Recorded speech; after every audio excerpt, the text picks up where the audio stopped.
Hi అండి, నేను మీ Malleswari. Welcome back to Malleswari kitchen. ఈరోజు వీడియోలో జంతికలు చేసి చూపించబోతున్నానండి.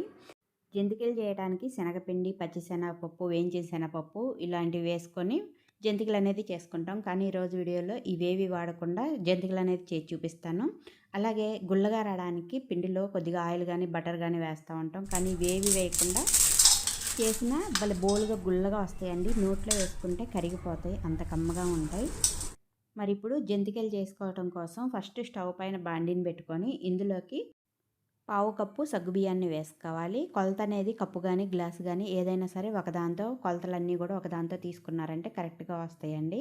పావు కప్పు సగ్గుబియ్యాన్ని ఫస్ట్ వేసుకొని లో ఫ్లేమ్లోనే సగ్గుబియ్యాన్ని 1 నిమిషం పాటు ఫ్రై చేసుకోవాలి. సగ్గుబియ్యం కొద్దిగా వేగడానికి టైం పడతాయి కాబట్టి ఫస్ట్ సగ్గుబియ్యం వేసుకొని ఫ్రై అయిన తర్వాత ఇప్పుడు అదే కప్పుతో పావు కప్పు మినపగుళ్ళను కూడా వేసుకొని సన్నటి మంటపైనే మినపగుళ్ళు కూడా మంచి వాసన వచ్చి కాస్త కలర్ మారేంత వరకు ఫ్రై చేసుకోవాలి. ఈ మినపగుళ్ళు ఫ్రై అవ్వడానికి ఎక్కువ టైం పట్టదు.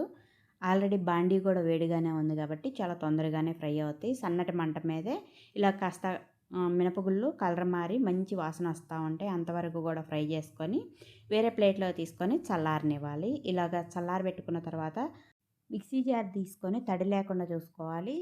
తడేదన్న ఉందనుకుంటే క్లాత్తో శుభ్రంగా తుడిసి ఈ ఫ్రై చేసుకున్న వేసుకొని మెత్తగా ఎంత వీలైతే అంత మెత్తగా మిక్సీ పట్టుకోవాలి. అదే మీరు ఎక్కువ క్వాలిటీలో చేస్తున్నారు జంతికలు అనుకుంటే మిల్లాడించుకుంటే సరిపోద్దండి. నేను తక్కువ క్వాలిటీలో చేస్తున్నాను కాబట్టి మిక్సీ వేసాను. తర్వాత వెడల్పుగా ఉన్న ఒక ప్లేట్ని తీసుకొని ఇందులోకి జల్లెడ పెట్టుకొని మనం ఏ కప్పుతో అయితే సగ్గుబియ్యాన్ని మినపగుళ్ళని తీసుకున్నామో అదే కప్పుతోటి 3 కప్పులు బియ్యపిండిని తీసుకుంటున్నాను. 3 కప్పుల నుంచి 4 కప్పులు బియ్యపిండి అయినా సరే తీసుకోవచ్చు. జంతికలు గుల్లగానే వస్తాయి 4 కప్పులు వేసుకున్నా కూడా. తర్వాత మిక్సీ పట్టి ఉంచిన సగ్గుబియ్యం, మినపగుళ్ళ పిండి అంతా కూడా వేసుకొని జల్లించుకోవాలి. ఈ బియ్యపిండి నేను బియ్యాన్ని కడిగి ఆరబెట్టి మిల్లు పట్టించిన పిండి అండి. మీరు కావాలంటే బయట సూపర్ మార్కెట్లో రెడీమేడ్గా దొరుకుతుంది కదా బియ్యపిండి, వరిపిండి, ఆ పిండినైనా సరే తెచ్చుకొని చేసుకోవచ్చు. పిండినంతా కూడా ఈ విధంగా జల్లించుకున్న తర్వాత చివరిలో మనకి ఇలాగ రవ్వలాగా వచ్చిద్దండి. సగ్గుబియ్యం, మినపగుళ్ళు మిక్సీ పెట్టాం కదా, ఎంత మెత్తగా మిక్సీ పెట్టినా కూడా ఇలాగ చివరిలో లాస్ట్కి రవ్వలాగా వచ్చింది అనమాట. నేను తక్కువ క్వాలిటీలో చేస్తున్నాను కాబట్టి కొంచెమే వచ్చింది. మీరు ఎక్కువ క్వాలిటీలో చేస్తున్నట్టయితే మరి రవ్వ ఎక్కువగా వచ్చింది, ఈ నూక అనేది ఎక్కువగా వచ్చింది అనుకుంటే చిన్న మిక్సీ జార్లోకి మళ్ళీ మిక్సీ పట్టేసి జల్లెడేసుకొని తీసుకోండి. ఇంక ఈ రవ్వనంతా కూడా తీసేసాను, నేను తక్కువే ఉంది కదా తీసేసాను. ఇలా జల్లించుకున్న పిండిలోకి రుచికి సరిపోను ఉప్పు వేసుకోవాలి. ఒక 2 స్పూన్లు అయితే ఉప్పు వేసాను. తర్వాత ఒక 3 టేబుల్ స్పూన్ల వరకు నువ్వులు వేసాను. 2 టేబుల్ స్పూన్ల వరకు వాము వేసాను. వామును కూడా చేతిలో వేసుకొని బాగా నలుపుకొని వేసామంటే ఫ్లేవర్ అనేది బాగుండిద్ది. తర్వాత ఒక 2 స్పూన్లు కారం కూడా వేసుకొని ఇవన్నీ కూడా బాగా పిండిలో కలిసేలాగా కలుపుకోవాలి. ఇంకా ఇందులోకి మనం వెన్నపూస కానీ బటర్ కానీ వేడివేడి నూనె కానీ ఏమీ వేయాల్సిన పని లేదండి. సగ్గుబియ్యం మినపగుళ్ళతో చేస్తున్నాం కాబట్టి బాగా గుల్లగా వస్తాయి.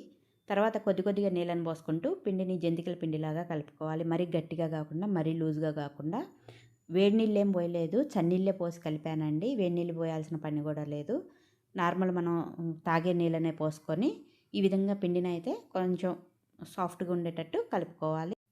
జంతికల మిషన్ తీసుకొని దీనికి మీడియం సైజు హోల్స్ ఉన్న ప్లేట్ని పెట్టుకొని మరీ మిషన్ నిండా పెట్టకుండా పిండిని కొద్దిగా తగ్గించుకొని పెట్టుకోవాలి. తర్వాత వేడివేడి ఆయిల్లో ఈ జంతికలు ఒత్తుకోవాలి.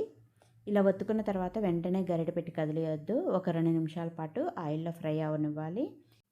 ఇప్పుడు రెండో వైపు గొట్ట ఆన్ చేసుకొని ఫ్రై చేసుకొని తీసేసుకోవాలి. శనగపిండి జంతికల్లాగా గోల్డెన్ బ్రౌన్ కలర్ మాత్రం రావండి, లైట్గా కలర్ మారుతాయి అంతే.